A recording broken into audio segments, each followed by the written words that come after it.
동국대학교에서 학생들을 가르치고 있는 임영애입니다. 오늘 제가 말씀드릴 내용은 안양의 불교 조각입니다. 안양에는 크게 세 곳에 불교 조각이 남아 있습니다. 제일 왼쪽이 망해암, 가운데가 삼막사, 오른쪽 불상이 불성사입니다.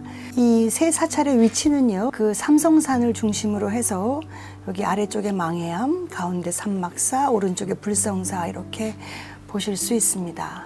흥미롭게도 1872년 지방지도에 바로 이렇게 잘 그려두었습니다. 조금 확대를 해볼까요?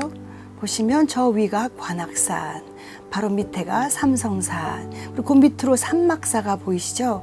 19세기 후반 이 지도에서도 삼막사가 아주 중요한 위치를 차지하고 있습니다. 특히 이제 삼막사가 제일 중요한데요. 이 삼막사는 나중에도 말씀드리겠지만 아마도 왕실을 비호하는 그런 비보사찰이었을 것이라고 생각이 됩니다. 그래서 이 19세기 후반의 지방지도에도 저렇게 분명하게 표현이 되어 있습니다. 우선 제일 먼저 망해암부터 보시겠습니다.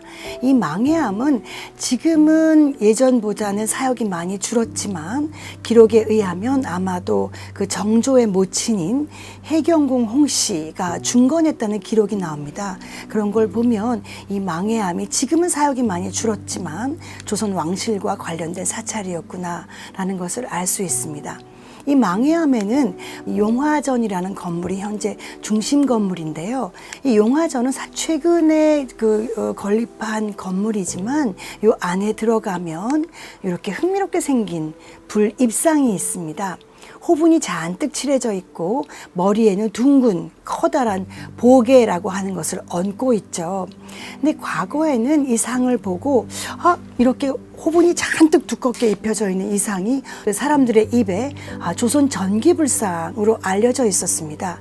물론 생김새도 조선 전기불상처럼 생겼던 것도 이유이긴 하지만 바로 저 보게, 이제 보게의 명문이 있는데요. 2017년에 저 두꺼운 호분을 벗겨내게 되었습니다.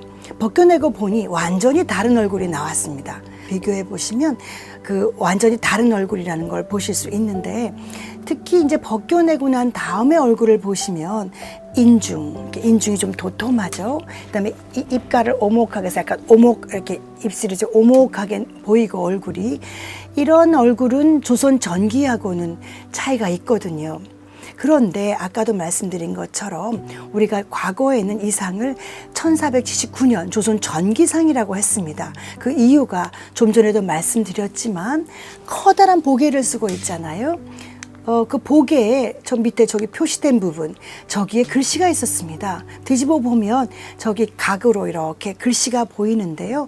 글씨를 이렇게 읽어보면 성화 15년 4월 1일 날 만들었다라고 되어 있습니다. 바로 성화 15년은 성종 10년인데요. 그때는 1479년입니다. 이렇게 보게 아래 명문이 있기 때문에 또 호분이 잔뜩 입혀졌을 때는 조선 전기의 불상처럼 보이기도 한데다가 방금 말씀드린 대로 명문도 있어서 다 이게 15세기 후반 불상이라고 했죠. 이제 그런데 이제 호분을 벗겨내면서 이제 실상이 드러난 것이죠. 그러면 이제 궁금한 것은 조선 전기의 명문이 있는 보게는 그러면 머리에 왜 쓰고 있는 거야? 이제 이게 궁금할 수 있는데요. 막상 벗겨내고 보니까 보게와 불상은 시기가 다른 것이었습니다. 자세히 보시면 아까 제가 말씀드린 대로 그 용화전, 그 건물 밑에까지 이렇게 다 탈거를 하고 보니 예전에는 볼 수 없었던 상의 발을 볼 수 있게 되었고, 예전에는 탁자로 가려져 있던 불상의 왼손도 잘 다 모두 드러났습니다. 그래서 이렇게 보니까 왼손을 이렇게 몸에 딱 붙이고 있고 엄지와 중지를 맞대고 있죠. 저런 수위는 고려 전기에 많이 나옵니다. 뿐만 아니라 발을 보시면 발이 이렇게 발끝을 뚝 잘라놓은 것처럼 이렇게 뭉툭하게 생겼죠. 저런 발끝은 고려 전기에 개태사 불상에서도 찾아볼 수 있거든요. 그래서 저렇게 발끝이 뭉툭하고 또 왼손을 이렇게 앞에 두고 오른손을 둘 때도 있습니다만 엄지와 중지를 대고 손에 바짝 이렇게 몸에 손을 붙이고 있는 모습이라든지 아까 말씀드린 대로 인중이 도톰하고 오목한 이런 얼굴 모습은 이 불상이 고려 전기의 상임을 알려줍니다. 다시 결론적으로 말씀드리면 망해암의 이 상은 고려 전기에 만든 불상입니다.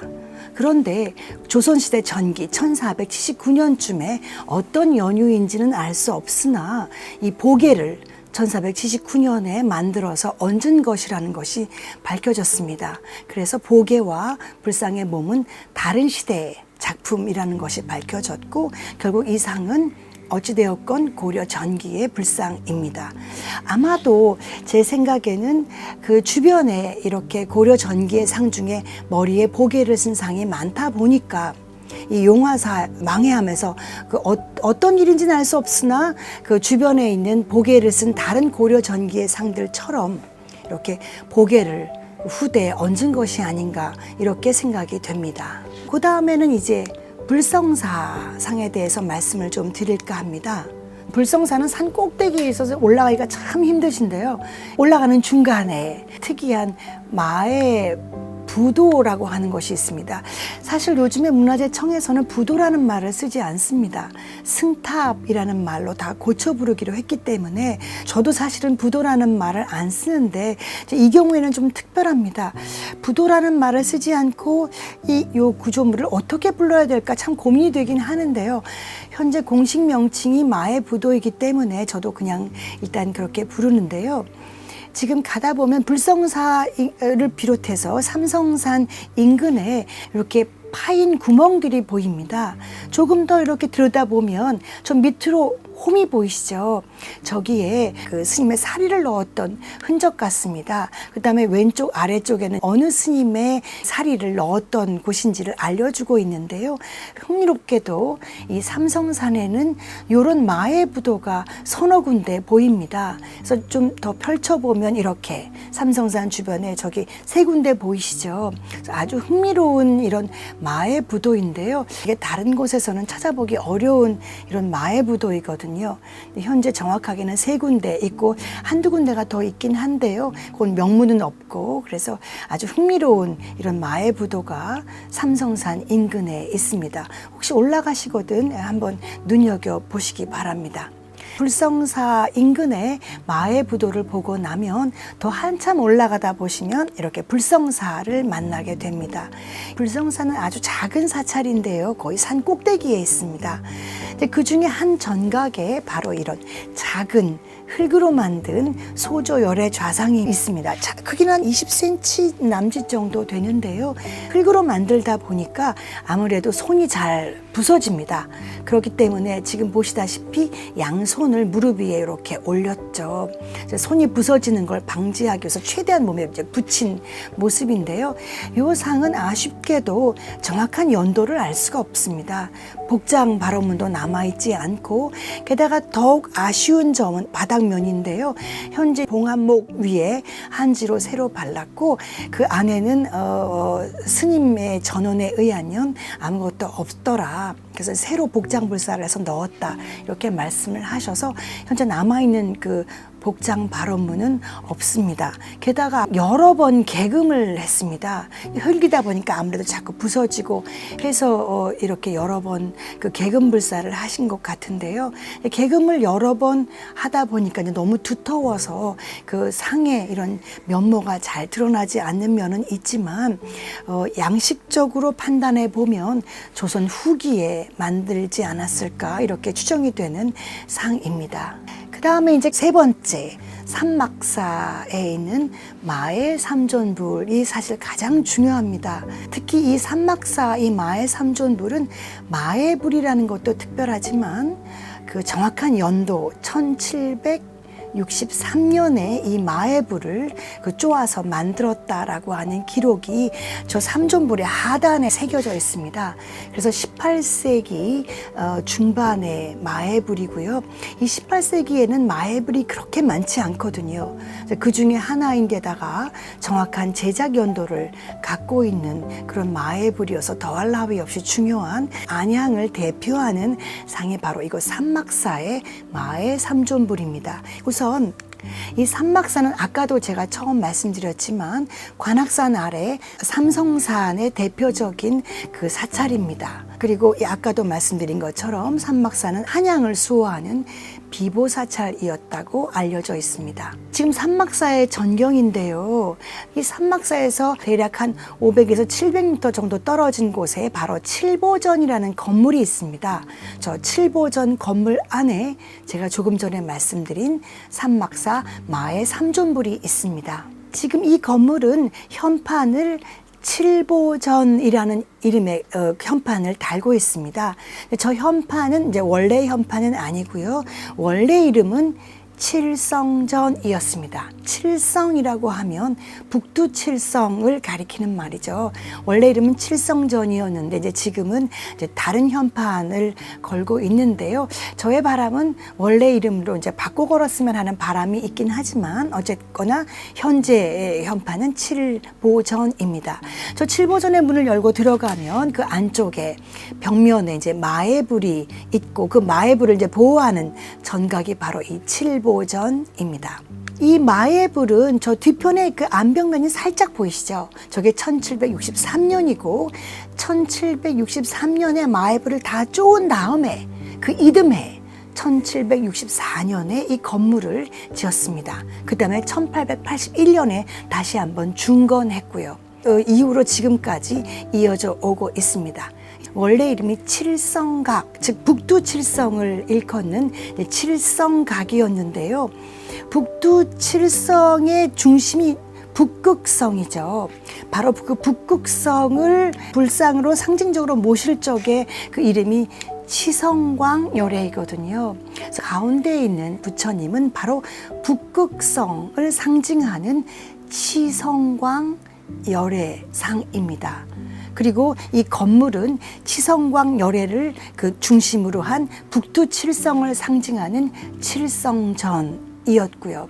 근데 그런 이야기가 어떻게 알 수 있느냐? 다행스럽게도 이 마애불의 맨 하단에 이제 명문이 있는데요. 그 명문을 읽어보면 걸륭 28년이라고 적혀 있습니다.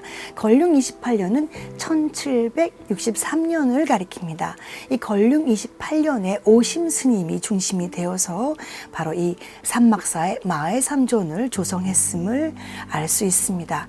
그렇다면 칠성전이란 말은 도대체 어디에 나오느냐? 건물의 상량문에 바로 나오는데요. 그 상량문의 내용은 다음과 같습니다.